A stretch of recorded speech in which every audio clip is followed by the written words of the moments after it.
That's new.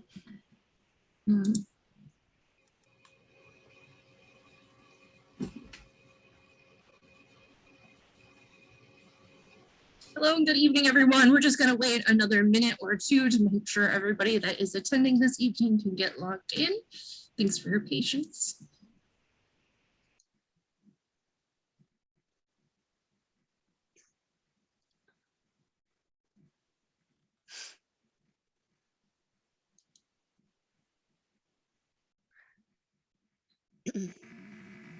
Feel free to use the chat if you want to put any comments or questions or whatever. What you're reading. Yeah, what you're reading, that would be good too. We'll just wait another minute and just make sure everybody who wants to log in can get started and can see and hear.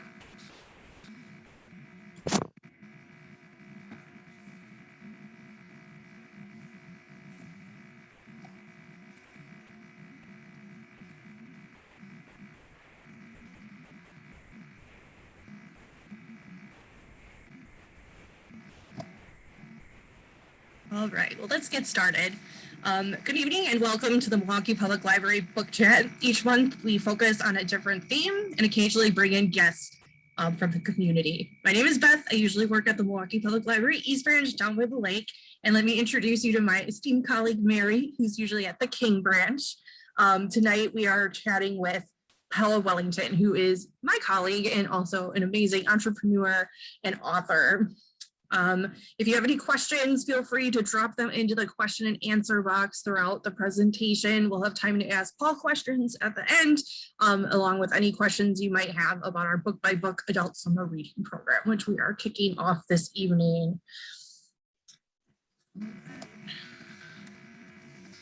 Just a quick mention of the book by book program. We have amazing prizes this summer, which we will talk about at the end. You can sign up right now while you're watching the broadcast this evening at mpl.beanstack.org. Feel free to start logging those reads this evening. Tonight we'll also be giving away a special prize, a bronze box, to one lucky person who is watching the broadcast with us this evening. All right, this month, let me introduce our special guest, Paul Wellington. Paul is an entrepreneur, writer, and clerical manager at the East Branch Library. I have had the pleasure to work with Paul for many years. And Mary, do you want to finish giving our intro? Sure. Paul is an entrepreneur, writer, and clerical manager at the East Library. Beth and I have both had the pleasure to work with Paul for many years and witnessed firsthand his emergence as a mover and shaker on the Milwaukee scene. Paul, I have watched you climb over the years from a clerical assistant to clerical manager, overseeing the clerical staff at the East Branch. You've published books over the years, and most recently an app that connects people to Black-owned businesses. Can I ask, what's next for you? That's a good question, Mary. So as you probably both know, I have a lot of ideas. Sometimes it's hard for me to not pursue something, so I'm always busy figuring out what to do next. Right now, I actually was, about a year ago, starting to write a book about the history of Milwaukee Public Libraries and their branches.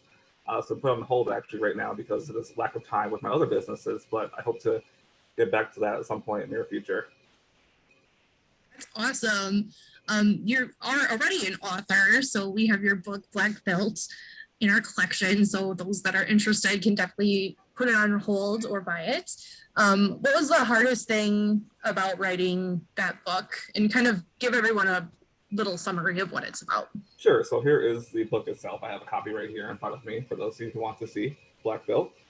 So actually, the idea of that book started when I was in college. I wasn't really taught about the work of Black architects, so I decided to really do some research and discovered it's actually a lot of work out there by Black architects in the United States. So I really wanted to showcase my findings to the world. So I started as a blog initially. I used a WordPress blog.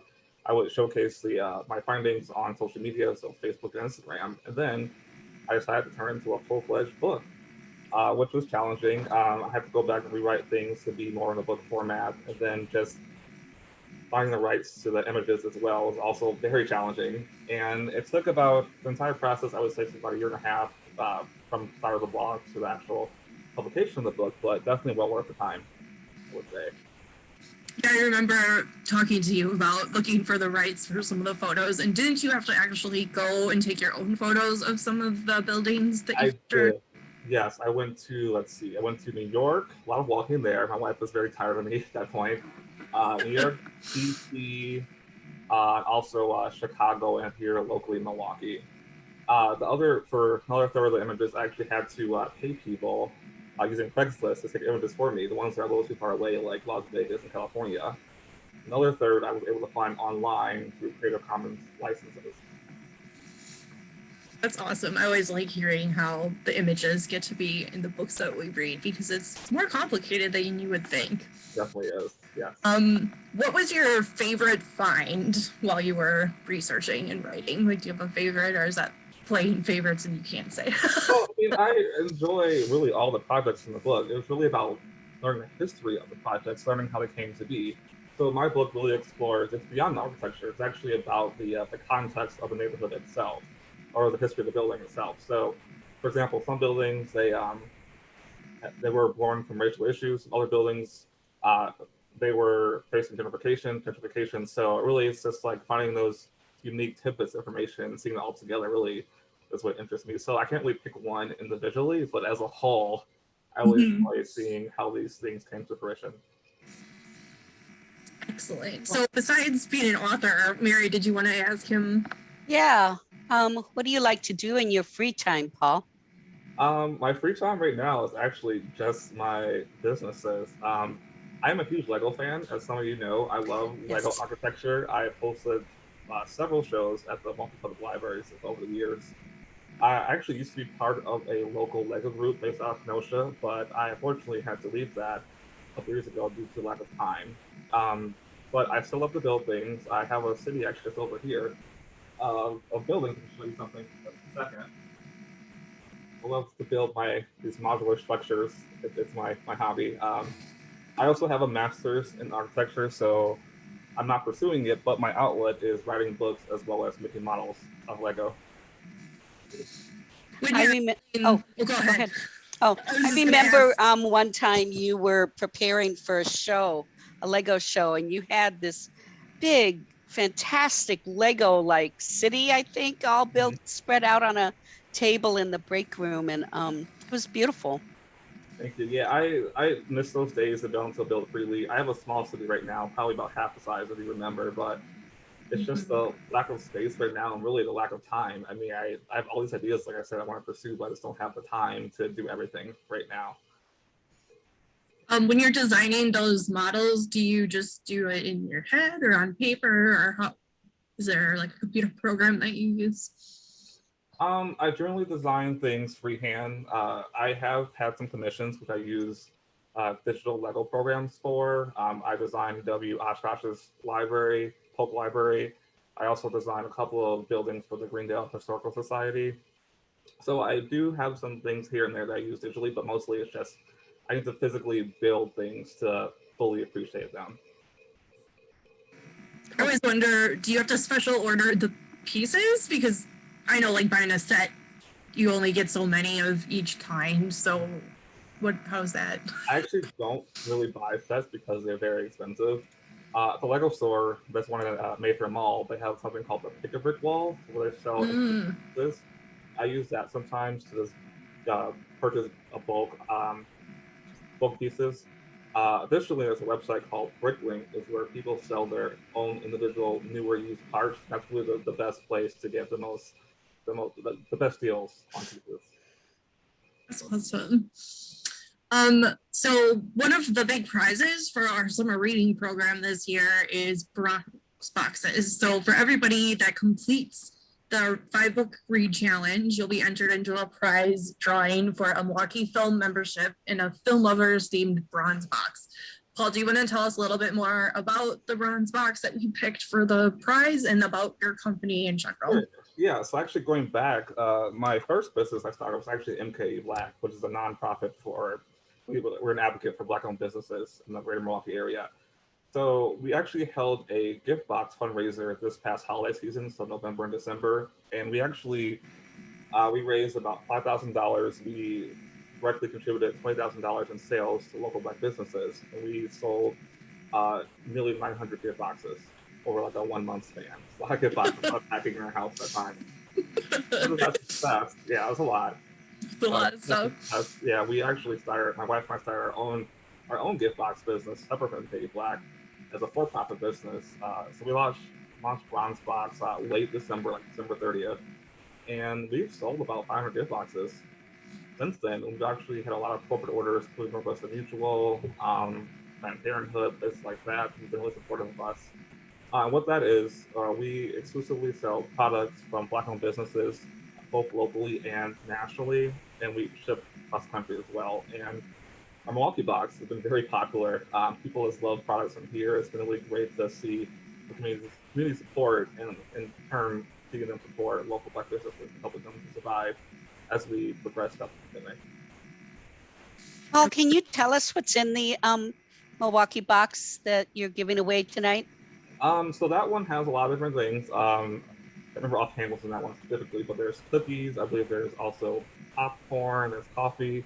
Additionally, we also feature brownies, a lot of different things that we can get. So we focus really on snack products. That's what's really most popular for us. We also include wellness items such as candles and soaps, as well as drinks like teas, lemonades, and coffees. Yeah, I had the pleasure of getting to take a photo of the gift box for the giveaway this evening. And let me tell you, there's some really excellent things in there, and it's packed very lovingly, and we'll have that available for the winner to pick up at the Milwaukee Public Library of your choice. Let's see. I also wanted to ask, obviously you work with us at the library, besides all of your other amazing ventures. What is your favorite part of working for the library, and how does it kind of help with your other work that you do? I really enjoy how the library supports me in my endeavors, such as library purchasing a bronze box for a giveaway. MKE Black's actually helping out book by donating $750 worth of gift cards from Black businesses for the summer reading prizes as well. But just being able to really have the freedom to do different things. Like I said, my ideas, a lot of ideas. We actually are hosting a outdoor chess club starting next month, so stay tuned for that. So I'll be able to cool. pick up things like that as well. It's just really nice to have a manager who supports me and the UDEF and that team overall. It's been awesome. Yeah. We've gone through so many changes, you know, in the past year as a library system, and it's been great to have a good team.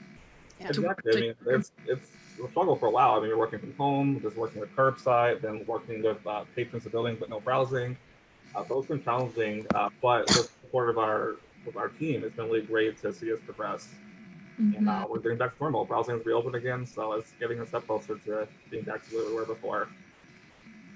Oh, somebody in the chat asked hosting an outdoor chess club. So Paul will be hosting an outdoor chess club in the art lot off of North Avenue by our East Branch Library. So right across the street on the south side of the East Branch Library. It will be hosted on the 2nd and 4th Monday of the month, July through October, from 5:30 p.m. until 7:30 p.m. It'll be great. It's cool. All right. What was my last question? We will put some links in the chat, and then if you don't have time to write them down or click on them right now, we always send an email after the event in a few days with the recording of the program and where you can find Bronze Box and MKE Black and all of the stuff that we talked about this evening. So don't worry about trying to find that information for yourself tonight. Paul, any last thoughts about what's next for you, or what book? Well, I guess we'll get into the books, but are you all signed up your daughter for the kids summer reading program yet? She is. Yeah, she's very excited about that. She actually really loves her yard signs, our front yard right now. She points it out every time we walk past out the door now. She loves that. But I want to add that for all of my ideas, I think it's starting to take a toll on me on some regards. Like, I think, especially right now during the pandemic, practicing self-care is very important right now. Very important. I'm trying to step away from duties, both in bronze block and in pay black, to have more time for myself. So my ideas are slowing down. Actually, they're still coming, but I'm not pursuing everything at this point in time. I'm kind of putting in that corner, like my book for libraries and other things. But I would just say that self-care is very important. And people should Absolutely. You got to take care of yourself first. take vacations, just take time off to heal yourself, and it makes you a better person in the long run, I would say. Exactly. Gives you more brain power to help those ideas out when you've got a little bit of rest. I think we've all started to learn that lesson during this past year as well. Yeah. Awesome. So let's see. We're going to move into our book recommendation portion of the program. Feel free to drop any questions that you have for Paul into the Q&A. I don't see any right now, but we can always address those at the end. Let me just pull my screen back up here.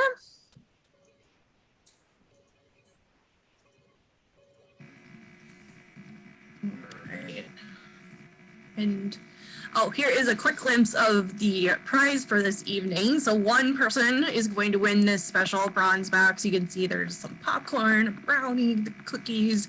I was really interested in that Emmanuel's mix, the snack mix. I was looking at that when Everyone I was loves that. It's very popular. It's a local business owner. It's the best snack ever. So good. It looks really tasty. I was like, I need to get some of that. Yeah, I'm drooling.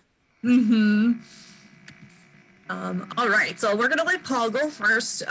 So each of us decided to pick one of the, so there's the original book by book challenge, which we'll put the link to the form, which all you need to do is log 5 books, audiobooks, magazines, graphic novels throughout the summer and drop it off at your local library, or do it online, which will give you the sign up link.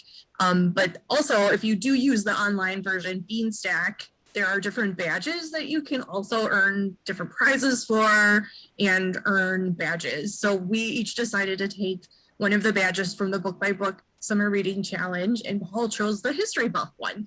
So Paul, do you want to tell us about the books that you picked? Sure. So for the history buff badge, I chose a book that I have read, a book that I'm currently reading, and a book that I want to read. The Paris Architect by Charles Belfort. Actually, I'm not a big reader. I took a long break period between reading a book between college and until a couple years ago. The Paris Architect was the first book I completed in roughly about a 6-7 year span. So it's definitely a very important book for me. What that book is about, it takes place during World War II. It's about this French architect who is in Paris, and it's being taken over by the Germans. And he is commissioned by a Frenchman to build a series of kind of hiding places for a wealthy Jewish client. Now, the architect himself is actually, he befriends a German soldier. He also befriends a Jewish guy. He actually adopts someone who's Jewish as well, a Jewish boy. So like he's conflicted back and forth, like, should he be hiding Jews right now? Should he actually try to help them escape? Should he actually even work for them at all? So like he's conflicted about that. What really interested me about that, with my architecture background, the detail about how he constructs these various hideaways is just very interesting. It's very meticulous. And we appreciate how he describes the process of the Frenchman's thought process, in designing the various spaces. So that was really what turned me on from this book. And I also appreciate the very short chapters, which is a very common throughout Charles Belfort's his work. So each chapter roughly, it's really short, between like 5 and 10 pages. So like I can get through a book much quicker than like a longer chapter book. So very quick read, very intriguing. It's more of a thriller. It also has a surprise ending, which I won't reveal. So I definitely recommend reading this book. The one I'm currently reading right now is by the same author, Charles Belfort, called The Fallen Architect. It takes place during the turn of the century, 1900 in England. It's about this architect who was in high society.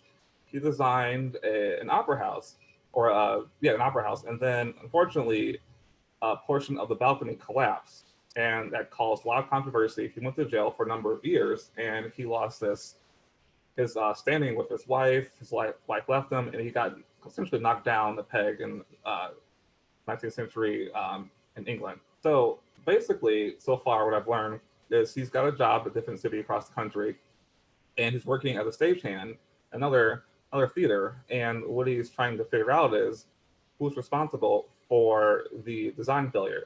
Well, it's not him, it's someone else. But the question is, who was it? And I've not gotten there yet. I'm really interested to see who it is. But at the current theater he's working at, he's noticed that there is a serious design flaw. There actually was a body found behind a wall, and no one's noticed that. So I'm sure he will figure it out, like why the body is there and who's responsible for all of these sabotages across the country. And finally, the last book that I actually just checked out yesterday, 400 Souls, edited by Ibram X. Kendi and Keisha and Blaine, and they're both famous authors in their own rights. And what this book is, it kind of details the history of African Americans from 1619 to 2019. And the book is divided into 10 chapters. And within those 10 chapters, there are actually dozens of different famous historians, Black historians, authors, who kind of detail a 5-year period within that time. They kind of tell the history of 5-year period within that time frame. So some things you cover like Reconstruction, Jim Crow, Civil War, Brown versus Board of Education, things like that are all mentioned in here. And it's a series of kind of like biographies from the first person view as well. Each chapter concludes with a various poem related to that 50-year period of time. And it seems really interesting. I can't wait to learn about this book.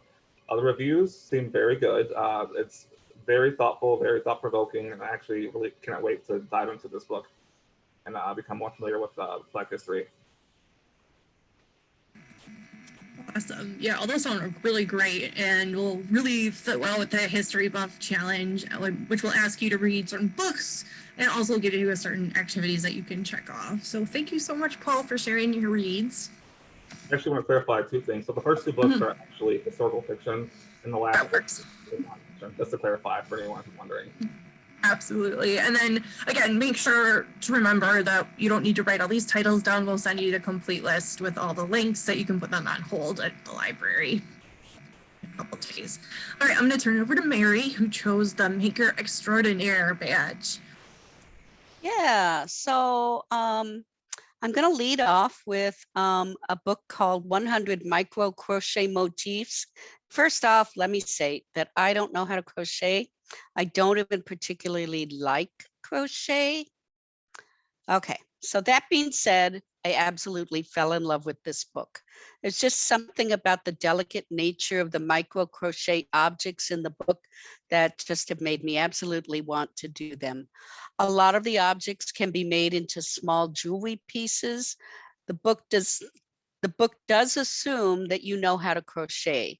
There's very little instruction on how to do the crochet, but the patterns are there. It does have a techniques section and offers something in the way of basics. But as a non-crocheter, I will likely be getting a how to crochet book so that I can make some of the items. My second book that I chose, so everybody who knows me knows that knitting is my passion. And honestly, the Norwegians really have the art nailed down. They are some of the fastest knitters in the world, with many Norwegian children learning how to knit at a very early age. There's a joke that goes around that when Norwegian babies are born, their mothers give them a bottle in one hand and knitting needles in the other. And truly, I mean, they just are very fast knitters overall. Also, if you've been watching some of the crime shows on Netflix, I know there's one that I believe was set in Norway, and just some gorgeous sweaters were featured on that show. So Knit Like a Norwegian has some truly beautiful items that are sure to please you. The third book that I chose is called Organza Hoop Arc. And this is another book that really caught my eye. This is embroidery done on sheer organza fabric. So it's really very lovely. There are 12 patterns in the book, and each pattern is a skill builder off of the previous one, because you do have to follow a certain technique so that your embroidery doesn't show through on the fringes or, outside of the lines, so to speak. But she offers plenty of tips, techniques, and instruction. And again, I highly recommend it. That's another one that I'm probably going to try at some point. Find my unmute. There we go. Those sound really awesome. I don't knit or crochet myself, but I like to look at the books to just see all the different things because they're usually so beautifully laid out. So these are really wonderful choices. And that badge for book by book, you'll see there's different activities that we'll recommend that you do, and you pick from there besides looking at books like this. The 100 micro crochet items are just really, you can really get lost in there. It's just, they're all so pretty and just, so delicate. Just, they're literally made with thread, different colored thread. So it's, it's really a fun book. Awesome. It looks like Sandra from the chat said, "You have inspired me. I will be looking for these," because now she knows what those tiny crochet needles are for. Cool. Good job. Thanks, Sandra. All right. And then I am next. So I chose the Read the Rainbow badge, which when you log in to look at that one, you'll see it's actually reading the rainbow. So read a book with a purple cover, read a book with a blue cover. So I try to make choices that had a book cover that fit the theme, but we're also for Pride Month, since June is Pride Month.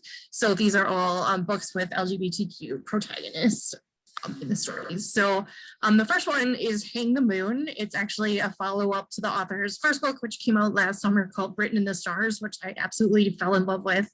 And this one is the next book. It's a series, but you can read them both as standalones. But this one features a secondary character named Brendan, who was in the first book, but he gets his happily ever after with a woman named Annie, who was his childhood crush, and she comes back to visit Seattle and doesn't believe in love anymore. But he's going to show her he's a true rom-com aficionado, so he's going to show her all the moments from popular rom-com movies that were set in Seattle. So if you're looking to kind of take a armchair vacation this summer, this is a really good choice, because he takes her all over Seattle and out into the wilds of Washington, and it's just really swoony and romantic and really just delightful, and I loved it so much. So check this one out. My next pick is by Brandon Taylor, who actually has a Wisconsin connection. So Brandon Taylor went to UW-Madison. His book last year was Real Life, which I'm currently reading right now, and it's amazing. So I definitely recommend checking him out. He's a breakout star. He's been hailed as a writer who wields his craft in absolutely unforgettable ways. So Filthy Animals is actually a collection of interconnected short stories. So if you're looking for something to read where you can read a story and then put it down, this one would be the one for you. It's coming out, it's not quite out yet, but it'll be out, I think, either at the end of this month or early next month. It's very psychologically taut and quietly devastating. So definitely a heavier read, but one you'll want to get your hands on. Okay. And then lastly, this one just came out today, I think. It's called Queer Principles of Kit Web, and it's by an author that I love, Kat Sebastian. And this is a trade paperback debut for the author. She writes stunning historical romances, and this one is about a reluctantly reformed highwayman and the aristocrat who steals his heart. So if you like kind of swashbuckling, kill the rich type stories, this would be one for you, with also a lot of emotional and swoony moments. I have this one on hold, and I think it's coming really soon for me, so I'm really excited about it. And those are my picks. Oh, and then I highlighted at the bottom of this slide, you can see one of the things for the Read the Rainbow badge is checking out an online database. So this one is called QZAP Zine Archive. So you can go to this website and browse through an archive of digitized queer zines that they have collected throughout the years. And I just did this the other day, and it was just fascinating to look through all these zines that are produced in such a little supply, but they've been digitized and they'll be there forever, and you can take a peek at those. All right. So Mary and I are both really delighted to introduce you to the Book by Book Adult Summer Reading Challenge. Let us know if you've participated in the past in the chat. Mary, do you want to kind of walk through what people should do to sign up? Well, the first thing you should do is go to www.mpl.org/beanstack, and there you can sign in, create a login and a password. And then the other thing you would maybe want to do is go to your local library and pick up one of the book slips that you see featured there in the middle. And if you do that, you will also be given, just for signing up, a coupon to our Friends of the Library book truck. Most of you are probably aware that we have book trucks that we keep at each of the libraries. They're books that are no longer circulating well, and amazingly, they usually sell really well. So this has been very popular in past years. So just by signing up and picking up a book slip at the library, you can get a coupon for a free book at the Friends book truck at the library. And you don't have to use it at that library. If you want to go around and do a little shopping, you can do that as well. Absolutely. Very cool. And again, if you're more of a paper person, you can just fill out that entry form. You can download it at home or just write down your 5 books. And then when you come into the library, you can write them on the slip and put it right in the entry box. And you'll be all set to go and enter for that grand prize, which again is a Milwaukee Film membership and a bronze box. However, if you do use the Beanstack online platform, we have a variety of badges, which we kind of highlighted, including more, and we'll have other prizes, including gift cards that we were able to purchase with our donation from Milwaukee Black, and those are going to be from Funky Fresh Spring Rolls and the Bronzeville Collective, along with some other fun prizes and surprises. Does anybody have any questions about signing up? All right, and then I do want to highlight, if you do know any teens or kids in your life, when you sign up for the Book by Book program, you can go right ahead and add those kids and teens right on into their challenges and have one online account. So the Super Reader Squad and the Teen Summer Challenge have also started.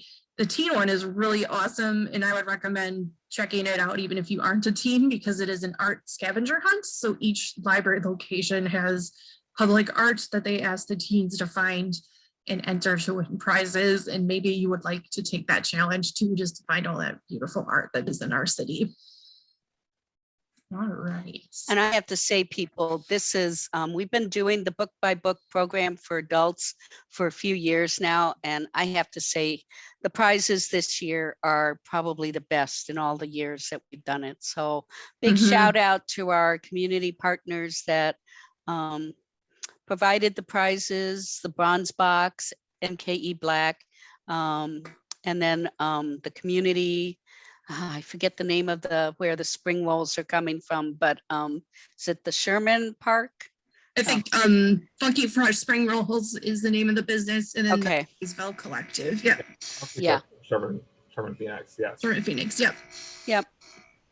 So just great prizes this year. So I really encourage everyone to spread the news to your friends, you know, to sign up. And yeah. Awesome. Well, Mary, do you want to go ahead and draw a winner of our special bronze box for this evening? And while you're doing that, I'm just going to go over some upcoming events. So, oh, there's a spider on my keyboard. Sorry. All right. So Coming up, this is a children's author, but I am going to be attending. I'm very excited that we are hosting Alex Gino. They are an amazing author of middle grade novels, George, Rick, and You Don't Know Everything, Jilly P. Alex talks about their writing process and the importance of LGBTIAP+ literature for young people. So if you can register for this and bring any kids in your life, certainly do that. It looks like an amazing program. And that's on June 17th at 2 p.m. And then up next on the book chat, Mary and I are so excited. We're going to host author Jenna Cashew. Jenna Cashew is a writer and journalist specializing in lifestyle and culture for magazines and the web. And she was the 5th writer in residence at the historic Pfister Hotel. She is also the author of the 2nd edition of 100 Things to Do in Milwaukee Before You Die. And now that this summer we can get out and enjoy more of our city outside, especially, I'm really excited to talk to her to see if she has any great plans that she'd like to share. We'll be talking with Jenna on July 13th at 6 p.m. and we'll include the registration link for that program in the email follow-up to this in a couple days. All right, Mary, did you figure out who our winner is? Yep, I did it by number according to the panelist list, and it is it is attendee number 4, Christina Gomez. Woo! Thanks for attending. Congratulations. So exciting. Christina, we will get in contact with you on how you can pick up your prize. Thanks so much. I want to again thank Paul. Does any of the attendees have any other questions for Paul or Mary or I? Otherwise, we're going to call it a night. And I'm going to try to find this spider. Oh, no.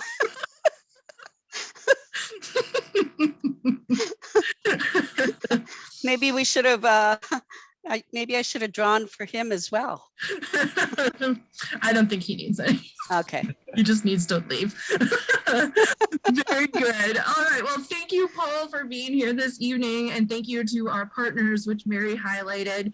We're so looking forward to the summer and all the great summer reading opportunities. So we'll be in touch and watch for that email in your inbox. Have a wonderful evening and we'll see you soon.